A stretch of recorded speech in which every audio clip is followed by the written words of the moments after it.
ظہر کی نماز کے بعد دریا پر چڑھائی کی، بنفس نفیس گھوڑے سے کود کر دلدل میں پھاند پڑا اور سارا لشکر خان دوراں کے قدموں کے نشانوں پر پاؤں گاڑتا چل پڑا۔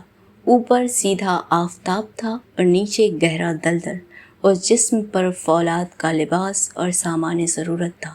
تھوڑی ہی دیر میں قیامت برپا ہو گئی۔ خود شاہزادہ کمر تک دلدل میں دھس گیا۔ میر بخشی اپنے گھوڑے کی لگام چھوڑ کر مدد کے لیے بڑھنے کی کوشش کرنے لگا تو ڈانٹ دیا گیا۔ اورنگزیب پیٹ کے بل سیدھا ہو گیا، آہستہ آہستہ پاؤں نکالے اور کسی نہ کسی طرح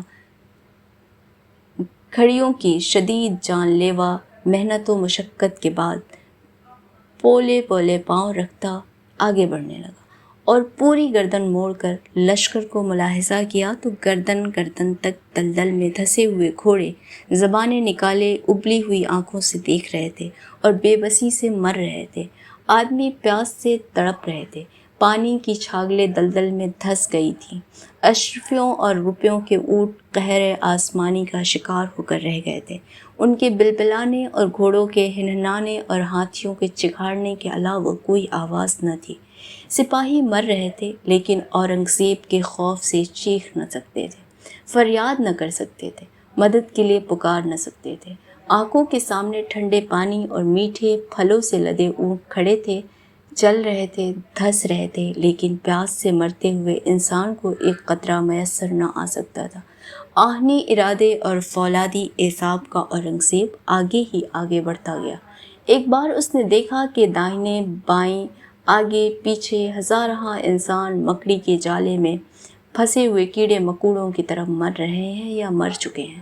اس نے اپنے آپ کو تھوڑا سا موڑ کر لشکر کو حوصلہ دیا، دلاوروں، اگر ہم صحیح و سلامت واپس ہو سکتے تو واپس ہو جاتے، لیکن اب پیچھے قدم ہٹانا آگے بڑھنے سے کہیں خطرناک ہے، اس لیے خدائے بزرگ و برتر کا نام لے کر یلغار کرو۔ چنبل کی فتح نصف جنگ کی فتح ہے۔ پھر میلوں تک چنبل کا میلا گدلا پانی انسانوں اور جانوروں سے بھر گیا۔ اورنگزیب دریا میں کھڑا رہا، خدمتگار اس کا بکتر دھوتے رہے۔ خان دوراں اور کنور رام سنگھ سلام کو حاضر ہوئے اور لشکر کا جائزہ لیا گیا تو پتہ چلا کہ 5000 جانیں، ہزارہا سواریاں اور لاکھوں کا سامان چنبل کی بھیٹ چڑھ گیا۔ ہر چند کے سوار اور گھوڑے شدائد سے چور تھے، لیکن دریا کے مشرق میں بڑھ کر بلند اور محفوظ مقامات پر قبضہ کر لیا۔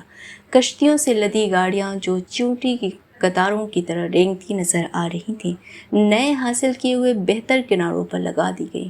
شہزادہ مراد سے درخواست کی گئی کہ باقی لشکر اور تمام ساز و سامان اور توپ خانے کے ساتھ اٹھے اور کشتیوں کے ذریعے دریا پار کر کے آ ملے، اور خواجہ اور خود راجہ جیکار کے خیموں میں جو کنور رام سنگھ کی نگرانی میں آراستہ کیے گئے تھے، آرام کے لیے داخل ہوا۔